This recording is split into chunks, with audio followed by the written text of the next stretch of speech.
After being discharged from the psychiatric hospital, I became a designated driver. I never imagined that tonight's passengers would turn out to be my younger sister, Trisha Golding, and my ex-wife, Celeste Sheridan. When the car door swung open, a familiar scent rushed in. Expensive perfume mixed with the sharp bite of alcohol. In the back seat, the two of them chatted casually about corporate acquisitions and ski trips in Switzerland. Their voices were light and carefree, as though the world had never known trouble. My throat suddenly went dry. Before I could stop myself, I coughed. Taking orders when you're sick? Trisha snapped at once, her voice sharp with open disdain. There's a pregnant woman in the car. If she gets sick, can you take responsibility for that? I said nothing. A moment later, Celeste lifted her eyes and met mine through the rearview mirror. Her expression was composed, her tone gentle, unchanged, as if time itself had politely stepped aside for her. Nathan? Long time no see. The car fell into a dead silence. Nathan? Trisha lurched forward, disbelief written all over her face. You're still alive? Then her expression twisted with disgust. Celeste, have you forgotten? She snapped. He's diseased. Get out of the car. Now. Almost on cue, the car rolled to a smooth stop in front of a sprawling villa. They got out as if fleeing a fire, not daring to linger even a second longer. I remained in the driver's seat, slowly pressing a hand to my chest. So this is what it felt like. It didn't hurt anymore. Time really did dull everything. Through the windshield, I watched Trisha hurry away, dragging Celeste along with her. Their voices drifted faintly through the night air. Are you out of your mind? He's diseased. Hurry up. Just pretend we didn't see anything tonight. My hands trembled slightly on the steering wheel. I reached for my cigarette case, slipped one free, and lit it. Once, I could smoke cigars worth hundreds of thousands without blinking. Now, the cigarette had barely caught before the smoke clawed its way into my lungs, forcing me to bend forward in a fit of coughing. Suddenly, someone tapped lightly on the window. Celeste had returned at some point and was standing beside the car. She stood beside the vehicle, posture straight, her face half-lit by the street lamp. Leaning down, she spoke softly. Nathan, today's Philip's birthday. Mom and Dad are inside. Do you want to come in and take a look? I stubbed out the cigarette. When I spoke, my voice came out rough and dry. No need. With one less of me around, won't things be more peaceful for all of you? Don't say that. She shook her head gently. You're still a Golding, Nathan. Before she could finish, the villa's front doors were thrown open. A man strode out, irritation etched into every step. Celeste. Who are you talking to? His gaze flicked toward me, sharp and dismissive. Haven't I told you already? Don't associate with those shady people outside. I didn't wait to hear another word. I slammed the accelerator and pulled away. Cold wind rushed through the car, seeping into my bones and leaving me shivering. Eventually, the car came to a stop in front of a small steamed bun shop. The curtain lifted, and Luis Walker, my apprentice, stepped out with a wide grin. You're back, boss. My second shift began. Kneading dough. Rolling wrappers. Chopping fillings and preheating ovens. When it was finally over, I would collapse for 3 or 4 hours at most before dragging myself back behind the wheel. Somewhere along the way, I had forgotten how to sleep truly. By 3 in the morning, the heat inside the bake shop finally thinned out. Louis squatted at the entrance, scrolling through his phone. Suddenly, he clicked his tongue. Whoa, boss, look at this. The Goldings threw a birthday party for their adopted son. They even chartered a whole yacht. This level of extravagance, damn. And his wife is ridiculously beautiful. The camera swept across the deck. Philip had an arm wrapped around Celeste's waist, leaning close to whisper something into her ear. She smiled. The same smile she had worn on our wedding day, all those years ago. Nearby, my father, Archibald Golding, chairman of Golding Corporation, stood with a benevolent expression, patting Philip on the shoulder like a proud parent. I heard the Golding family's second son died of illness 8 years ago, Louis muttered casually. If not, how's an adopted son supposed to get the money? Guess it's all fate. He sighed, envy plain on his face. Forget buying a house. How many years would we have to sell buns just to afford one of their car tires? I looked at him and slowly shook my head. That kind of life, I knew it too well. Because 8 years ago, I had been violently kicked down from those very clouds, straight into hell. And the hands that pushed me belonged to my newlywed wife and to my family. I lit a cigarette and took a long drag. Meanwhile, Luis was wiping down the tables. When he glanced up at me, his brows knit together with concern. Boss, your coughing's getting worse, he said. You should smoke less. My voice came out hoarse. I can't quit. He let out a quiet sigh and turned back to his work, waving the feather duster around the shop. After a moment, he spoke again. With the new year coming up, I'm heading back home in a couple of days. Figured I'd clean the place up properly first. As he slid the duster under the bed, it struck something solid. He paused, bent down, and pulled out a small, dust-covered box. When he opened it, a ring lay inside. Even buried under layers of grime, it still caught the light. Boss, this looks expensive, Louis said carefully as he held it up. You should keep it safe. He handed the box to me. The instant my fingertips brushed the edge, I jerked my hand back, as if I had been burned. 8 years ago, I had placed that ring on Celeste's finger myself. The memory surged forward like a tidal wave. Back then, she was just a little girl climbing out of the rubble after an earthquake. My father and I were inspecting the site in that village when we found her among the broken walls and ruins. She had no one. That was when I began sponsoring her education. Every month, she wrote me letters. Year by year, the emotions hidden between the lines grew more unmistakable. Later, I bought her a phone. She confessed her feelings to me during one of those calls, and I turned her down. She didn't argue or cling. Instead, she immersed herself even further in her studies and gained admission to a prestigious university overseas. When she returned, she was immediately parachuted into the company as its youngest department manager ever. Standing in front of me again, she asked calmly, Nathan, am I worthy of you now? This time, I nodded. When I told my family I planned to marry her, my father broke his favorite whiskey glass, and my mother cried all night. I knelt in the ancestral hall for 3 days straight. In the end, though, I didn't back down. On our wedding day, I announced her name to everyone. Her wedding dress was custom-made by a designer I hired just for her. I slipped the ring onto her finger with my own hands. After we married, I gradually let her take control of the company's affairs, transferring the shares in my name to hers little by little. But somewhere along the way, tensions started to grow between her and my adopted brother, Philip. They had fierce disagreements over projects, arguing repeatedly. Once, Celeste splashed a cup of coffee straight into Philip's face.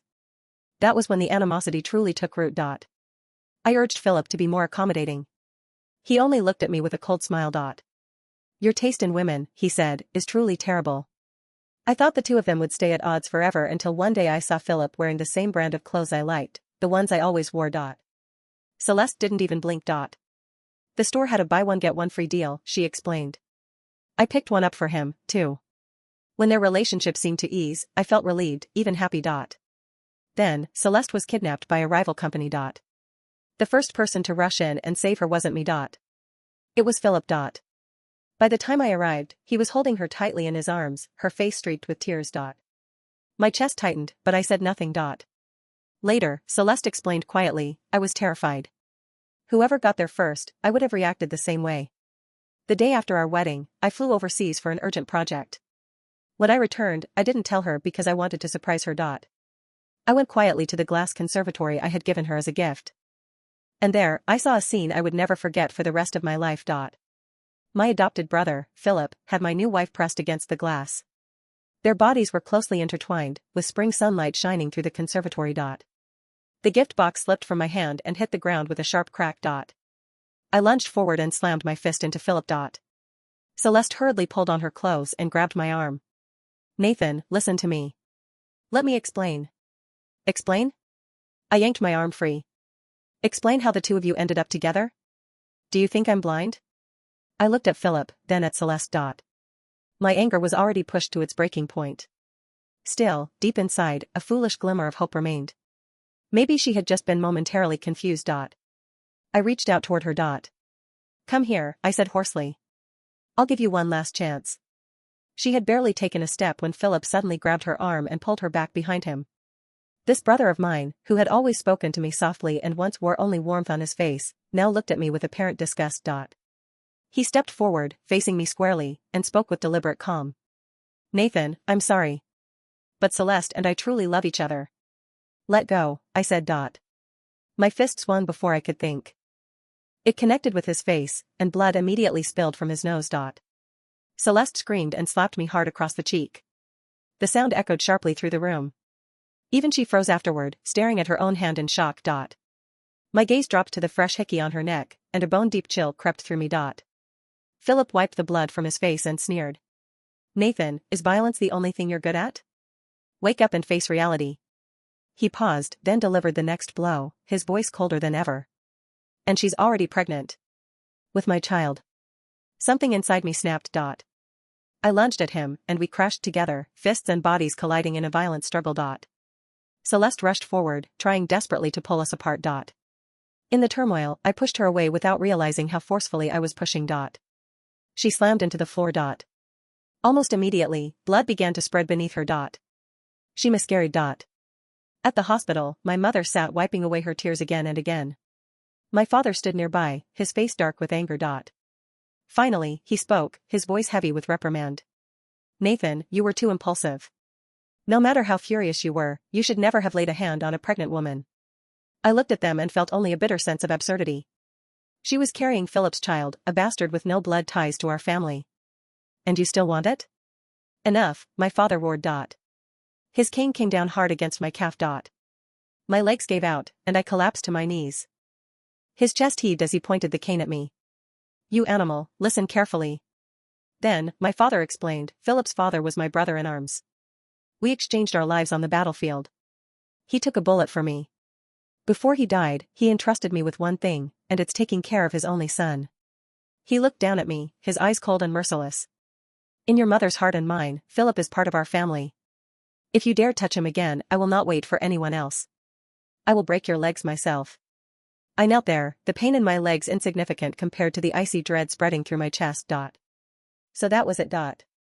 More than 20 years of our father-son relationship meant less than a promise made at the brink of death. My father continued, his voice sharp with condemnation. And you still dare talk back? If you hadn't neglected Celeste all these years, how could she have ended up with Philip? You've been willful since childhood. You're nothing like him, who's steady and sensible. Apologize to Philip. From the side, my sister added casually, Nathan, since Philip and Celeste truly love each other, why don't you just let them be? Dad. My voice shook as I spoke. His feelings matter, but can my dignity, your own son, be trampled at will? I lifted my head just in time to catch the look Philip and Celeste exchanged. The tenderness lingering in that shared gaze shattered my last remaining hope. I sprang to my feet and rushed toward the hospital bed, grabbing Celeste's wrist and trying to pull her with me. Come with me. Let's leave. I won't hold anything against you anymore. Celeste screamed as she fell, clawing for balance. She snatched a vase from the bedside table and smashed it violently against my head. Let go of me. Porcelain shattered against my scalp. Blood combined with cold water as it flowed down my face. My father's bodyguards burst into the room, wrenching my arms behind my back and forcing me to the floor. He's gone mad. Completely mad, my father shouted. Send him to psychiatry. Lock him up and make him come to his senses. Pinned to the floor, my vision blurred. The last thing I saw was Philip carefully pulling Celeste into his arms. I was sent to a psychiatric hospital. Under the effects of tranquilizers, time lost all meaning. Each day, during the single hour I was allowed to watch television, the screen was filled with news of Philip and Celeste. They were in the Maldives with my sister, smiling brightly, their happiness dazzling enough to blind me. I knew that if I kept causing trouble, I would never be allowed to leave. So I learned how to behave. I took my medication on time, cooperated with every therapy session, and followed the treatment plan without resistance. Little by little, their vigilance eased. On the day I was finally discharged, Philip came to pick me up himself. Celeste sat in the passenger seat, while my sister sat beside me in the back. The car drove on in silence for a long time before Trisha spoke, her tone casual, almost offhand.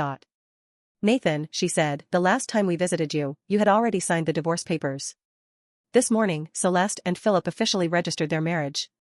She lifted her phone and waved it in front of me. On the screen was their wedding photo. A wave of dizziness washed over me. I could not remember signing anything. There was no memory of it, not even a fragment. Stop the car, I said. Nathan, Trisha frowned impatiently. Can you stop making a scene? Look at Philip. He has always been steady and reliable. No wonder Mom and Dad decided to hand the entire company over to him. My hand shot forward, gripping the back of the front seat so tightly my fingers ached. What about my shares? I demanded. Celeste turned around to face me.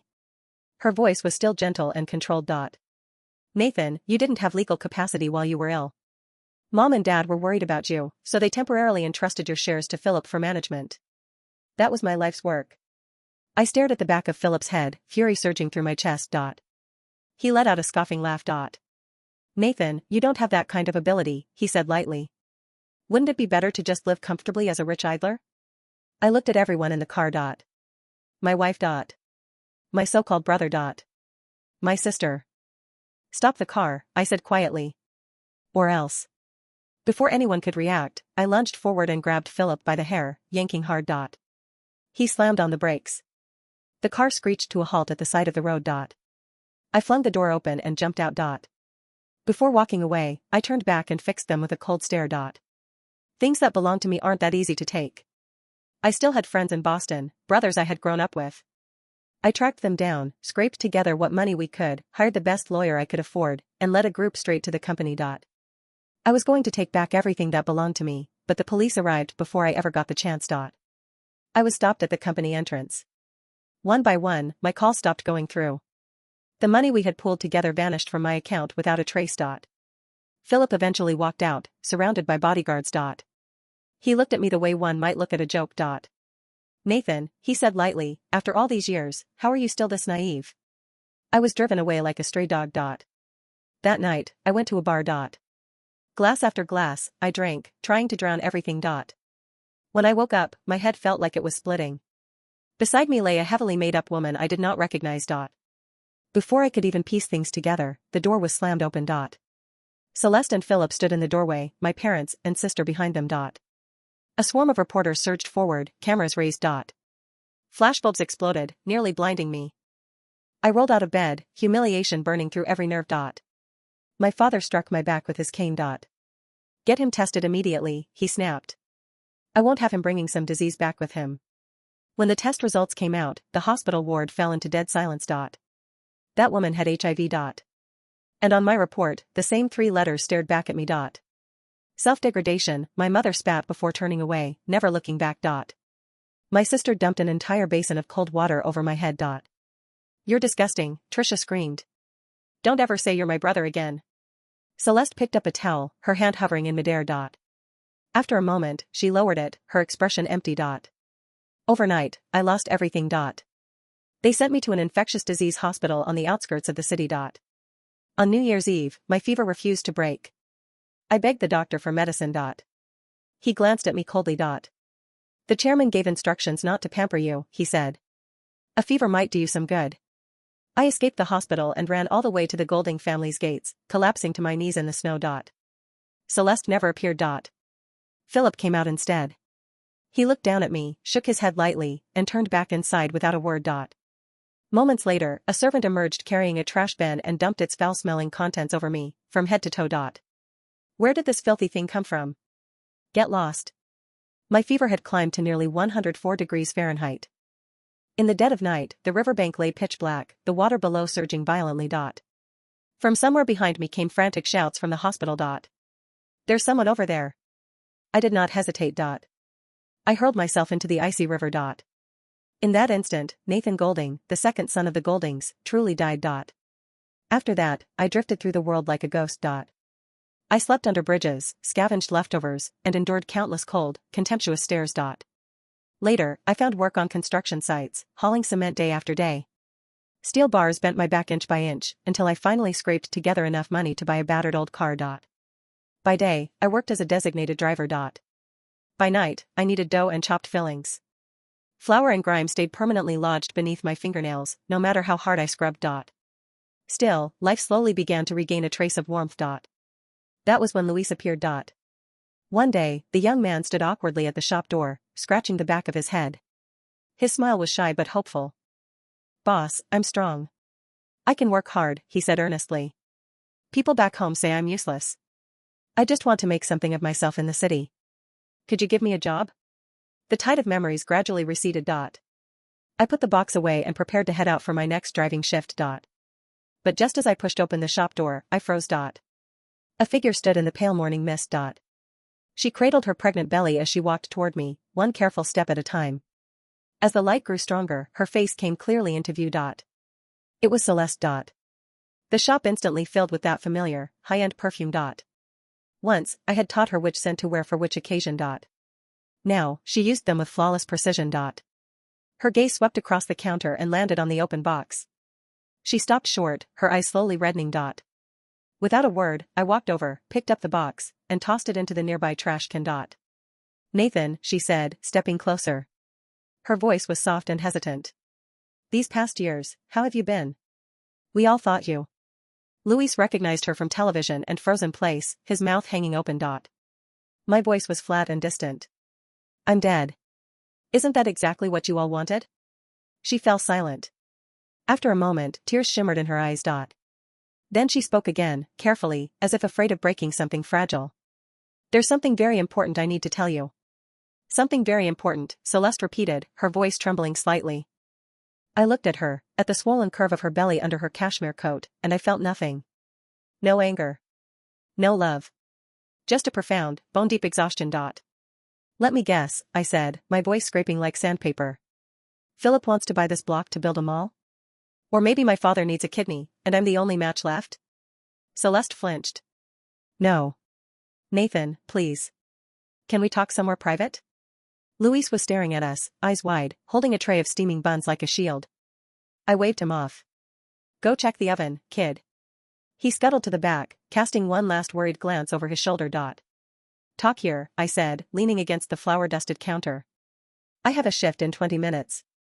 Celeste took a deep breath, her hands resting protectively on her stomach. This child, it isn't Philip's.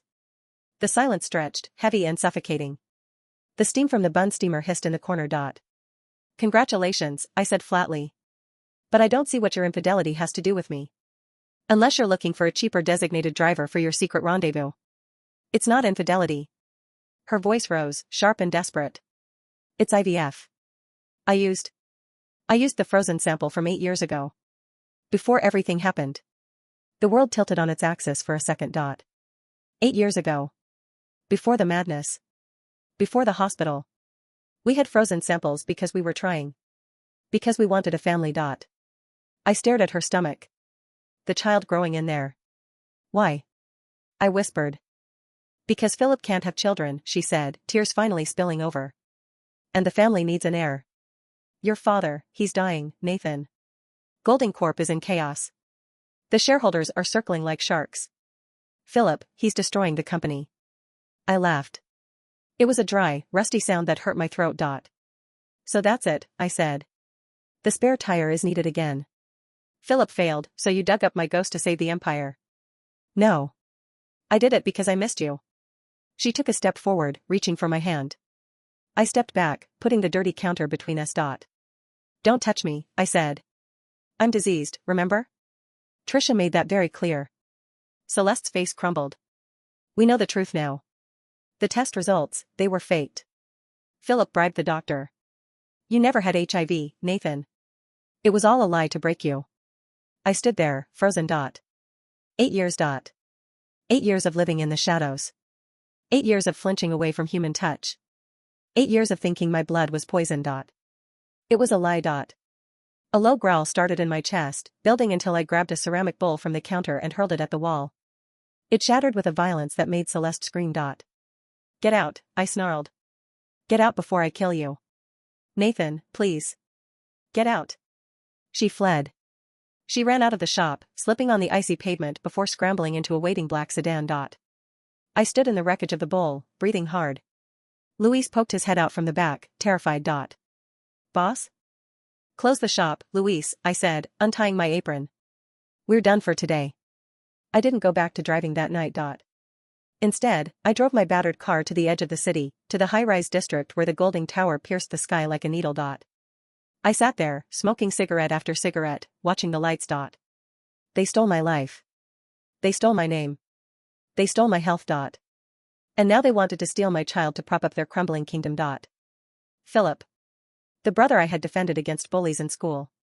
The man I had welcomed into my home. He had orchestrated it all. The affair. The takeover. The fake diagnosis. I looked at my hands. They were rough, calloused, scarred from years of manual labor. They weren't the hands of a CEO anymore. They were the hands of a man who had nothing left to lose. My phone buzzed. It was a text from an unknown number. Meet me at the old wharf. Midnight. Come alone. Trisha. I stared at the screen. My sister. The one who had dumped water on me. The one who called me disgusting. I shouldn't go. It was obviously a trap. But curiosity is a dangerous thing. And rage is even more dangerous. I drove to the wharf. The wind was biting, carrying the smell of salt and rot. Trisha was waiting by a rusted shipping container. She looked older. The carefree arrogance was gone, replaced by a nervous twitch in her eye. She was smoking a slim cigarette, shivering in her fur coat. When she saw me, she didn't sneer. She looked relieved. You came, she said. Give me one reason not to throw you into the water right now, I said, stepping out of the shadows. Because I have this, she said, holding out a thick manila envelope. I didn't take it. What is it? Evidence, she whispered. Philip has been embezzling funds for 5 years. He's gambling, Nathan. Heavily. In Macau, in Vegas. He's lost nearly 40% of the company's liquidity. Dad found out last week. That's why he had the stroke. Why are you giving this to me? Trisha laughed bitterly. Because he's planning to sell me off. To the When family. Their son is 50, twice divorced, and has a reputation for beating women. Philip needs the dowry to cover his debts. She looked at me, her eyes pleading. I know we wronged you. I know I was horrible. But Philip is a monster. He doesn't care about family. He only cares about himself. If he stays in power, we're all dead. I took the envelope. It felt heavy. You want me to take him down, I said. You're the only one who can, she said. You built the company's infrastructure. You know the bylaws. And, you have the anger. And what do I get? Revenge, she said. And the company. If Philip goes to jail, the board will look for a Golding. With Dad incapacitated, it's either you or the auction block. I looked at the dark water churning below us. One condition, I said. Anything. When this is over, I said, you leave. You go to Europe, you go to Asia, I don't care. But I never want to see your face in my city again. Trisha flinched, but she nodded. Deal. 3 days later, Golding Corp held an emergency board meeting. Philip sat at the head of the table, looking impeccable in a bespoke suit. But I could see the sweat on his brow, the slight tremor in his hands. The doors opened. I walked in. I wasn't wearing a suit. I was wearing my dark work jacket, jeans, and heavy boots. I hadn't shaved. I looked like exactly what I was, a ghost from the gutter. Security moved to stop me, but Trisha stood up. He's a shareholder, she announced, her voice shaking but loud. He holds 5% of the shares in trust. He has a right to be here. Philip stood up, his face twisting into a sneer. Nathan. The dead man walking. Did you come to beg for money?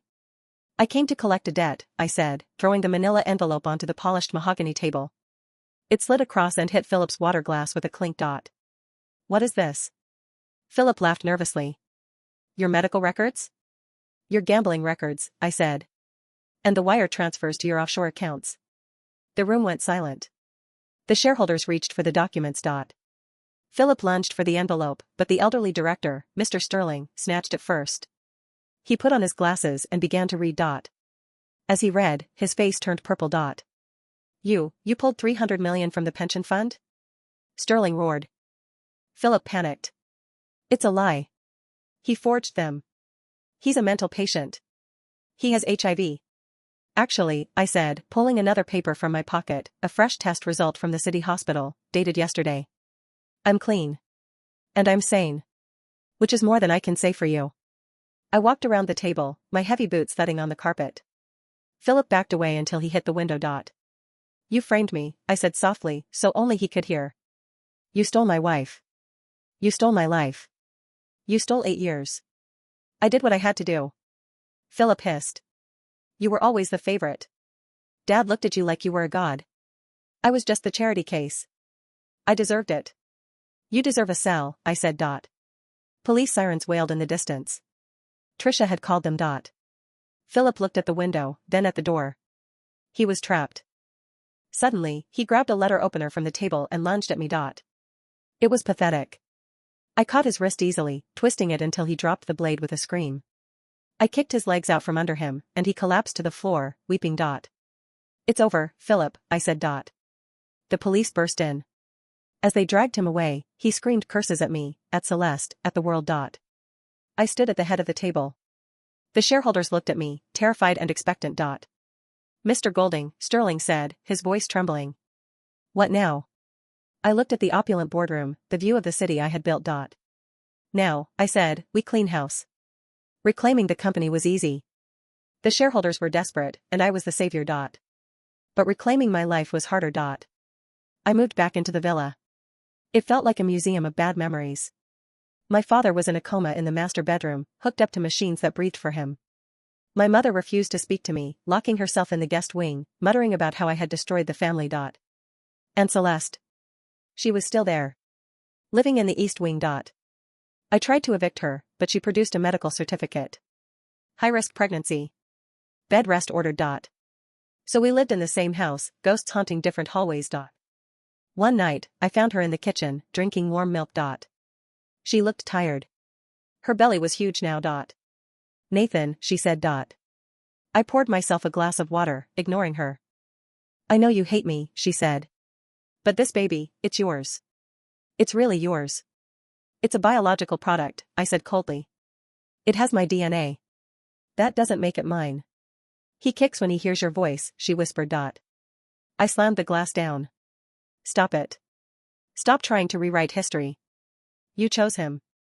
You stood by while he destroyed me. You believed I was diseased. I was scared, she cried. He threatened me. He said if I didn't cooperate, he would hurt you in the hospital. He said he would pull the plug on your treatment. So you saved me by destroying me? I laughed. What a noble sacrifice. I loved you, she sobbed. I always loved you. Love, I said, walking to the door, is not smashing a vase over your husband's head. I left her crying in the kitchen. But that night, I couldn't sleep. I lay in bed, thinking about the child. My child. A son. Or a daughter. Someone who didn't know about the betrayal. Someone innocent. Could I walk away from that? 2 months later. I was in my office late at night when my phone rang. It was the villa's security. Mr. Golding. Fire. The East Wing is on fire. Celeste. I drove like a madman. When I arrived, flames were licking the roof. The fire department hadn't arrived yet. Where is she? I screamed at the gardener. She's still inside. The stairs collapsed. I didn't think. I grabbed a wet towel from the pool area and ran into the house. The smoke was thick, choking. I crawled up the back servant's stairs, the heat searing my skin. I found her in the bedroom. She was on the floor, unconscious. The curtains were ablaze. Celeste. I scooped her up. She was heavy, dead weight. Nathan, she mumbled, coughing. Hold on, I grunted. The ceiling groaned. A beam crashed down, blocking the door. We were trapped. I looked around. The window. It was the only way. We were on the second floor. Beneath the window was the swimming pool. Trust me, I yelled over the roar of the fire. I smashed the glass with a chair. The cold night air rushed in, feeding the flames. I climbed onto the sill, holding her tight. Jump. We fell. The water hit us like concrete. We plunged deep, the darkness swallowing us. I kicked hard, dragging her to the surface. We gasped for air, coughing water and smoke. Security pulled us out. Celeste was clutching her stomach, screaming in pain. The baby, she shrieked. He's coming. The hospital waiting room was quiet. Luis was there, holding a thermos of soup. He had refused to leave my side. Boss, he said softly. You have burns on your arms. Let the nurse dress them. I'm fine, I said, staring at the operating room doors. The doors opened. A doctor walked out, looking exhausted but smiling. Mr. Golding? I stood up. It's a boy, the doctor said. Healthy. 7 pounds. My knees gave out. I sat back down, burying my face in my hands. And the mother? I asked, my voice muffled. The doctor's smile faded slightly. She inhaled a lot of smoke. And there was significant trauma. She's stable, but she's weak. She wants to see you. I walked into the room. Celeste looked small in the hospital bed. Her face was pale, her hair singed. In the crib beside her lay a small bundle. I walked over. The baby was sleeping. He had my nose. My chin. I reached out a finger. The baby's tiny hand grasped it.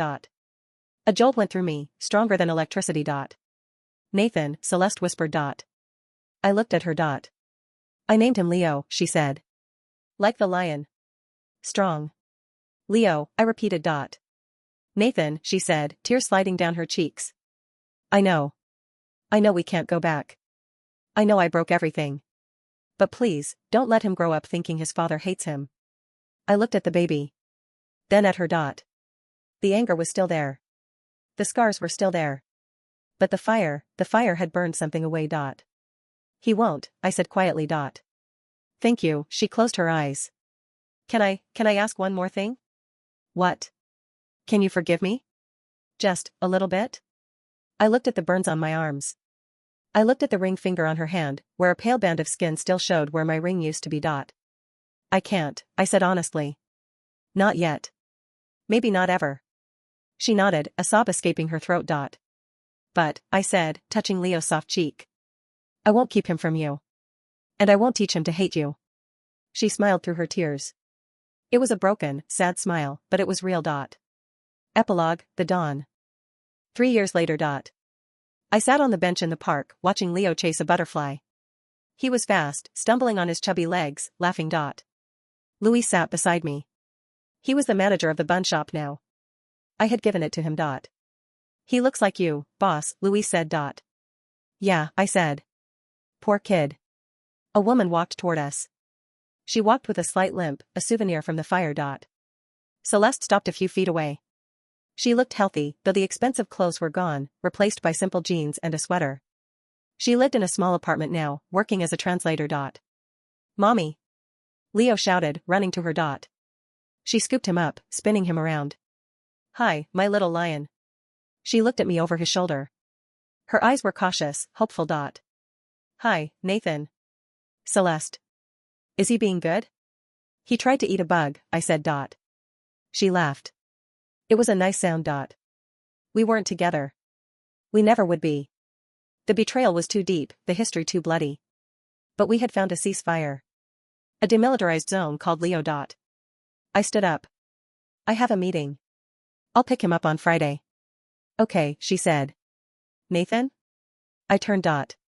Thank you, she said. I nodded and walked away. I walked past the steaming bun shop. The smell of fresh dough filled the air. I walked past the Golding Tower. My office was on the top floor now. I ran the company with an iron fist, but fair. Trisha sent postcards from Bali. Philip was serving 10 years in federal prison. My parents had both passed, leaving me alone in the villa. But I wasn't alone. I checked my watch. 4 p.m. Time to go to work. Not as a driver. Not as a baker. Not even as a CEO. But as a father. I lit a cigarette, took one drag, and then tossed it into the gutter. I quit, I whispered to the wind. And for the first time in 8 years, I breathed easy. The end.